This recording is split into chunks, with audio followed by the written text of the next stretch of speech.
আসসালামু আলাইকুম বিয়ার্স, সবাই কেমন আছেন? আশা করি সবাই ভালো আছেন। বিয়ার্স, আপনারা অনেকেই কমেন্ট করছেন কিভাবে কম টাকার ভিতরে এক পেয়ার সাবওয়ুফার কমপ্লিট করা যায়। সেক্ষেত্রে আপনাদের কমেন্টের উপর ভিত্তি করে আমি ভিডিওটা তৈরি করছি। বিয়ার্স, আপনাদের ভালো মানের এক পেয়ার সাবওয়ুফার তৈরি করতে গেলে প্রথম অবস্থায় ভালো মানের এক পেয়ার ক্যাবিনেট দরকার হবে। সেক্ষেত্রে আপনি ক্যাবিনেটের জন্য 25 থেকে 30,000 টাকা বাজেট করতে পারেন। এসে তো কম প্রাইসে আপনি পাবেন, কিন্তু সেগুলো মনে হয় বেশি এটা ভালো হবে না। আমাদের সাবওয়ুফার জন্য ক্যাবিনেট হয়ে গেছে, সেক্ষেত্রে আমাদের এখন ভালো মানের স্পিকার লাগবে। এখন আপনার ডিপেন্ড করে আপনি কী ধরনের স্পিকার দিয়ে আপনি স্পিকার সাবওয়ুফার তৈরি করতে চান।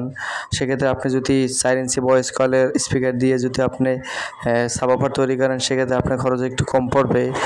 যেমন আমাদের 4টা স্পিকার দরকার হবে, আর 4 ইঞ্চি ভয়েস কল স্পিকার আপনি 9 থেকে 10,000 টাকার ভিতরে স্পিকার পেয়ে যাবেন। পার পিস স্পিকারের দাম 9 থেকে 10,000 টাকার ভিতরে আপনি পার পিস স্পিকার পেয়ে যাবেন। আর আপনি যদি ভালো মানের 5 ইঞ্চি ভয়েস কলের ভালো কোম্পানির স্পিকার নেন, সেক্ষেত্রে আপনার 18 থেকে 20,000 টাকা বা 16,000 টাকা আপনার পার স্পিকারের জন্য বাজেট করতে পারেন।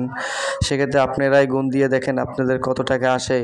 আর আমাদের সাবওয়ুফার 4টা স্পিকার এবং ক্যাবিনেট হয়ে গেছে, আমাদের কিন্তু সাবওয়ুফার কমপ্লিট হয়ে গেছে। আর সাবওয়ুফারের ভিতর আপনি যদি আপনার নেটওয়ার্ক বুট লাগাইতে চান, সেক্ষেত্রে আপনার আরও 8,000 টাকা ধরতে পারেন। আমরা অনেকেই সাবওয়ুফারের ভিতর নেটওয়ার্ক বুট লাগাই না, কারণ আমাদের হ্যান্ড অ্যাক্টিভ ক্রসওভারগুলো আমাদের হাতেই থাকে।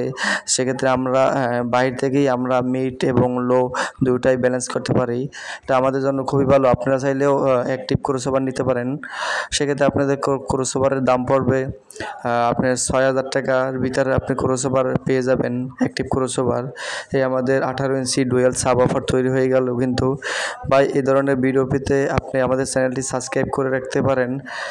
আমরা গত ভিডিওতে আমরা টপ তৈরি করতে কত টাকা খরচ হয়, মনিটর তৈরি করতে কত টাকা খরচ হয়, আমরা এই ধরনের ভিডিও দিছি। আপনি আমাদের চ্যানেলটি সাবস্ক্রাইব করে সেই ভিডিওগুলো কিন্তু দেখতে পারেন।